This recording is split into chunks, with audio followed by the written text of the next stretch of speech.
সম্প্রতি নিউ ইয়র্কে অনেকেই একই সমস্যার কথা বলছেন।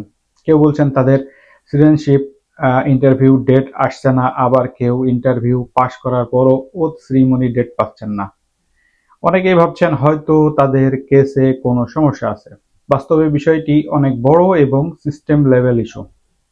সিটিজেনশিপ প্রসেস সাধারণত কয়েকটি ধাপে সম্পন্ন হয়। অ্যাপ্লিকেশন জমা দেওয়ার পরে বায়োমেট্রিক্স, তারপরে ইন্টারভিউ, এরপরে ডিসিশন এবং সব শেষে ওথ সেরিমনি। এই পুরো প্রসেসের মধ্যে বর্তমানে সবচেয়ে বেশি ডিলে দেখা যাচ্ছে ইন্টারভিউ শিডিউলিং এবং ওথ শিডিউলিং এ। অনেকেই একটি গুরুত্বপূর্ণ প্রশ্ন করেন, অ্যাপ্লিকেশন জমা দেওয়ার পরে কি ইউএসসিআইএস নির্দিষ্ট সময়ের মধ্যে ইন্টারভিউ দিতে বাধ্য কিনা। বাস্তবতা হলো ইউএসসিআইএস এর জন্য কোনো নির্দিষ্ট আইনি সময়সীমা নেই যে কতদিনের মধ্যে ইন্টারভিউ শিডিউল করতেই হবে। ইন্টারভিউ শিডিউলিং সম্পূর্ণভাবে নির্ভর করে লোকাল ফিল্ড অফিসের ওয়ার্কলোড, ব্যাকগ্রাউন্ড চেক এবং অফিসার অ্যাভেলিটি এর উপরে। তাই একই সময়ে আবেদন করলেও একজন খুব দ্রুত ইন্টারভিউ পেতে পারেন, আবার অন্যজনকে অনেক বেশি সময় অপেক্ষা করতে হতে পারে। এটি স্বাভাবিক। তবে একটি গুরুত্বপূর্ণ আইনি নিয়ামক বা নিয়ম আছে। ইন্টারভিউ হওয়ার পর ইউএসসিআইএস সাধারণত 120 দিনের মধ্যে ডিসিশন নেওয়ার কথা।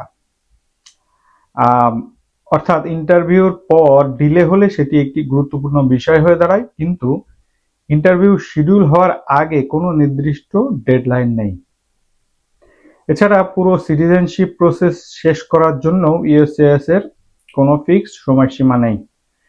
ইউএসসিআইএস শুধু এস্টিমেটেড প্রসেসিং টাইম দেয়, যা কেস এবং লোকেশন অনুযায়ী পরিবর্তিত হয়।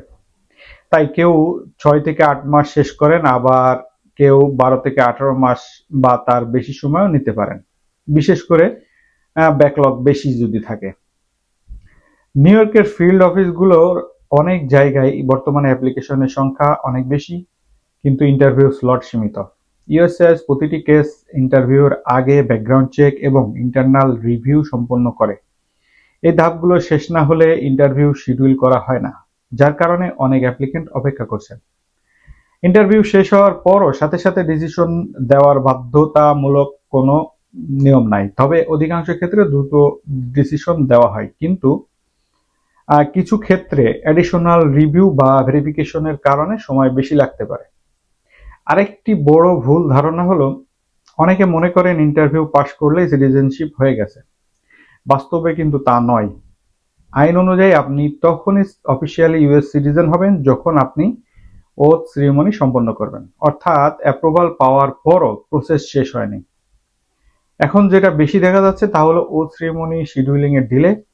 ওথ সাধারণত গ্রুপ আকারে আয়োজন করা হয় এবং এটি নির্ভর করে ইউএসসিআইএস এর শিডিউলিং ক্যাপাসিটি, ভেন্যু অ্যাভেলেবিলিটি, আরও অনেক কিছু আছে যেগুলো অ্যাপ্লিকেন্ট অ্যাপ্রুভ হওয়ার পরও ওথ সেরিমনি ডিলে হতে পারে।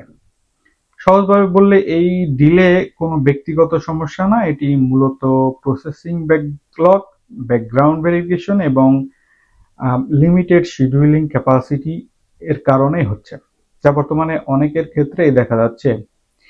যদি আপনার ইন্টারভিউ এখনো না হয়ে থাকে তাহলে বুঝতে হবে আপনার কেস এখনো কিউইতে আছে এবং ইউএসসিআইএস তাদের অ্যাভেলেবিলিটি অনুযায়ী শিডিউল করবে। যদি ইন্টারভিউ হয়ে থাকে কিন্তু 120 দিনের বেশি সময় ধরে ডিসিশন না আসে, তাহলে বিষয়টি ফলো আপ করার মতো পর্যায়ে পৌঁছে যায়। আর যদি অ্যাপ্রুভড হওয়ার পরও ও ডেট না পান, তাহলে বুঝতে হবে আপনি ওথ সেরিমনি কিউতে আছেন এবং স্লট অ্যাভেলেবল হলেই আপনাকে ডাকা হবে। সবচেয়ে গুরুত্বপূর্ণ বিষয় হলো, প্যানিক করার কোনো প্রয়োজন নেই। এই ধরনের ডিলে এখন অনেকের ক্ষেত্রেই হচ্ছে এবং অধিকাংশ কেস শেষ পর্যন্ত সফলভাবে সম্পন্ন হয়। ধৈর্য ধরে প্রসেস ফলো করা এবং সঠিক সময়ে সঠিক পদক্ষেপ নেওয়াটাই সবচেয়ে ভালো উপায়।